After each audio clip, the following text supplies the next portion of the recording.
Thursday, November 23rd, Thanksgiving. Yesterday morning I dug out my old Houston Oilers hooded sweatshirt, a thick pair of corduroy pants, and a wool shirt that has always been too large for me to wear. The weather has turned very cold and windy. The guy on my clock radio called it a Thanksgiving freeze. Down in the kitchen, the TV weather girl called it a fall freeze. I answered the phone in the kitchen and heard my grandmother's voice. "Paul, you're on CNN again. You're having record cold temperatures down there." "I know, Grandmom." She made some more small talk with me about the cold in Florida versus the cold in Ohio. Grandpa got on the extension, and the two of them asked me about myself, about my school, about my friends. That's one thing about Grandmom and Grandpa. They couldn't care less about the Eric Fisher football dream. They never, ever mention it. And when Dad brings it up, they do their best to change the subject. Mom got up and took the phone away. She talked a little, but mostly listened, while Dad, Eric, and I sat and ignored each other. Then she said, "Great. We'll look forward to seeing you then." Mom hung up and announced to us, "Grandmom and Grandpop are stopping by on their way to Orlando." Dad asked glumly, "When?" "A week from Sunday." "For how long?" "An hour or two." Dad perked up. "Is that all?" "They've booked a week at Epcot. They just want to stop in to see our new house." Dad thought about this. "So they can drive to Florida to see Mickey Mouse, but not to see their own grandson play football?" Mom was ready for him. "Well, maybe we can talk them into changing their minds."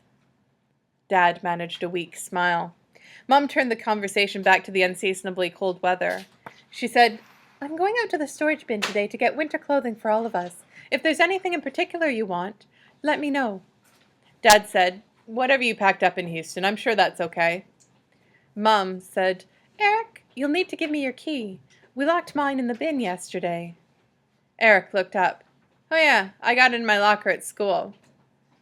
"What's it doing there? I need it now."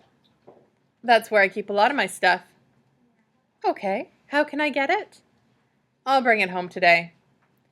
I could see that Mom didn't like that answer, but she was stuck with it. On the way to Tangerine, she started thinking out loud. "I'm sure they must have some way of letting their customers get into their bins. I'm sure I'm not the first person in history to have locked a key inside." We pulled up to the school. There were no karate kickers, no gangsters. There were no human beings of any kind hanging around outside. Kids from the cars ahead of us sprinted into the building with their heads down, clutching their books to their bodies. I didn't. I stood outside the car door, unflinching like a northern kid. Mom asked, "What winter clothes should I bring for you?" "I don't know. What do I have?" She looked me up and down.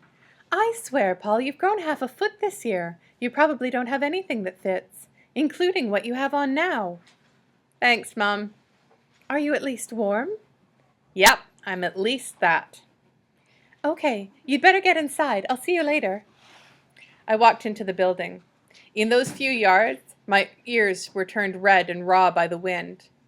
A lot of kids were absent from first period. Wimps, I figured. By second period, though, I realized that something bigger was going on. At least 10 kids were absent from science. So many kids that we had to waste our time with worksheets. I walked over to Henry D's desk and asked him, "Where is everybody? Are they all sick?" "No, I reckon they're out fighting the freeze." "What? What does that mean?" "It's a tradition in Tangerine. Kids from families that are in the citrus business or the vegetable business can stay out of school whenever there's a freeze. Their families need them to help." "It's like a snow day." "I don't know about that. The kids aren't playing, they're out working. I remember my daddy and my granddaddy talking about getting out of school to fight the freezes." "What do you fight with?" "Anything you got. Most people around here are small growers. They use whatever. They haul old tires out and start a bonfire in the grove. They burn up old brush. They do anything they can to create heat and smoke." "So, all of these kids are out building bonfires?" "Some of them are. They might be out filling up the smudge pots or hauling out pipes for the water pumps. Whatever a family has to fight with, that's what the kids are working on." "Do you think that's what Louis and Tino are doing?" "Most definitely. And Victor and those guys. They're trying to save those Golden Dawn tangerines and the rest of the trees out there." Immediately, without a doubt, I knew what I had to do. I said, Can your brother drive us out there today? Henry looked at me uncertainly. I expect he can. What do you say we go help them fight the freeze? Henry thought it over and nodded. Yes, I suppose we should. He added, we're all war eagles. We shook on it, and I went back to my seat. The rest of the day dragged by. Henry told me about some of the freezes in Tangerine. He explained that the first night is dangerous, but the second night is the real killer.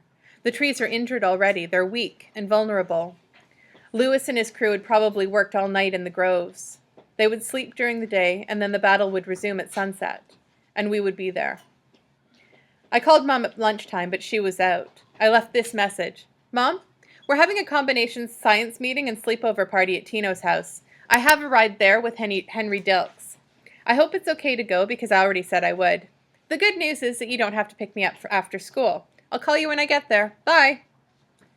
After last period was over, I looked out of the second-floor window. I was a little worried that Mom had not gotten the message, or that she had gotten it, but wasn't buying it. Anyway, when I stepped outside, Mom's car wasn't there. The car riders were once again running panic-stricken through the punishing gusts of wind. I followed Henry across the street to where Wayne was parked. Henry pulled on his hood against the stinging wind, so I did the same. We climbed into the cab, and Henry said, We're not going home, Wayne. We're going out to the Thomas Cruise Groves. Can you take us? It was all the same to Wayne. He smiled. Yeah, I'll take you. I gotta go right back to work, though. There's emergencies all over the county on account of the freeze. I don't know when I can pick y'all up. That's all right, Wayne. We don't need to be picked up. We're going to help them out in the groves tonight. Wayne looked at me with genuine surprise. Is that right? You're going to get out in that nasty cold? Wayne wouldn't say it. He was too polite, but I knew what he was thinking. How come you're not back at Lake Windsor Downs with the rest of them, complaining about the mosquitoes and the termites and the muck fire?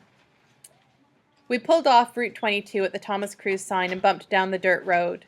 The cattail pond now had steel gray and rust-brown pipes running up from it toward the grove, like someone had connected straws together in 4 crooked lines. Wayne pointed at them. Looks like they're icing down their new grove. What's that? They'll pump water over the trees all night long, probably a quarter of the grove at a time. This was all new to me. I shook my head. Why is that a good thing to do? Won't that kill the trees sooner? Wayne answered patiently, If you cover them with ice, their temperature will never drop below 32 degrees. 32 degrees won't kill a tree. 31 degrees will if it stays that cold long enough. So why don't they just ice all the trees and be done with it? Probably because they don't have the water or the pumps or the sprinklers to do it all. It's expensive enough just to do one part. Even then it might not work. The ice has to be kept just like slush.